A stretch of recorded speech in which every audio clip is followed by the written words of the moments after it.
Selamat sore, perkenalkan saya Diana Astuti. Saat ini sedang bersama saudara Arnoldus Sapresa. Oke. Saat ini saya akan menanyakan beberapa pertanyaan kepada saudara Arnold tentang pengaruh penggunaan budaya asing dalam kehidupan sehari-hari. Oke, kita lanjut ke pertanyaan pertama. Menurut saudara Arnold sendiri, apakah bahasa Indonesia itu penting dalam kehidupan sehari-hari? Saya rasa itu sangat penting sekali bahasa Indonesia dalam kehidupan sehari-hari, karena adalah bahasa Indonesia ini menjadi salah satu penghubung kata yang sangat baik untuk kita di Indonesia. Itu seperti itu. Oke, menurut saudara Arnold sendiri, apa saja contoh perubahan bahasa yang sering terjadi di media sosial? Contohnya seperti ketika ada bahasa Indonesia ya yang sedang diceritakan begitu, tiba-tiba dengan berubahnya bahasanya ke bahasa Inggris, itu membuat tong sedikit bingung, apalagi kita yang tidak tahu bahasa asing begitu.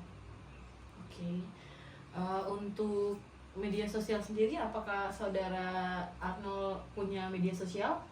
Punya, Seperti apa, bisa disebutkan? seperti Facebook, Instagram, itu aja sih. Oke.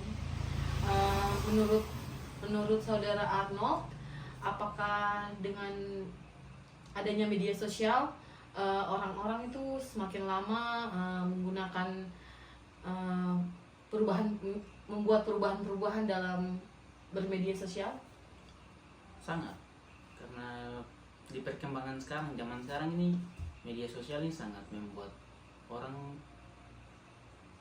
bisa merubah pola pikir, terus pola bahasa. Jadi kita bisa beradaptasi dengan bahasa-bahasa lain, bahasa luar seperti bahasa Inggris atau bahasa lainnya. Oke.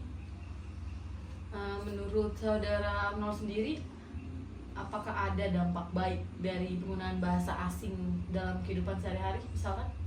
Dampak baiknya ada, seperti bahasa Inggris kan ada sedikitnya bahasa Inggris yang kita bicara dalam setiap hari, itu dampak baiknya ketika ada orang dari luar tuh kita bisa paham sedikit walaupun sedikit tuh bisa paham. Selain itu, ada tidak dampak buruk misalkan dari penggunaan bahasa asing itu sendiri? Dampak buruknya itu kembali kepada kita sendiri yang belum paham tentang bahasa asing begitu. Kalau orang yang sudah paham bahasa asing, saya rasa sih aman-aman saja. Tapi kalau yang belum paham, pasti masih berpikir ini apa yang mereka ceritakan gitu.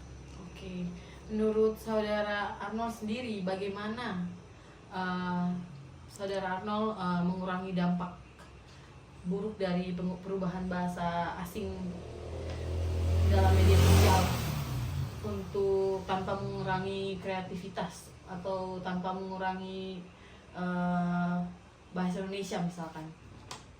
Oh, kalau itu dalam kreativitas itu lebih banyak cenderung, apalagi media sosial itu lebih banyak cenderung melihat dunia luar, orang luar yang berikan pemahaman tentang kreativitas, itu kebanyakan pakai bahasa luar. Tapi di situ kan pasti ada translate-nya, jadi kita lebih ke Indonesia, bacanya ke Indonesia. Jadi bisa belajar Iya. pakai translate ya. Iya. Oke, mungkin sekian pertanyaan dari saya. Terima kasih atas waktu dan kesediaan dari saudara Arnold sendiri dalam menjawab beberapa pertanyaan yang telah saya berikan. Saya rasa cukup. Terima kasih.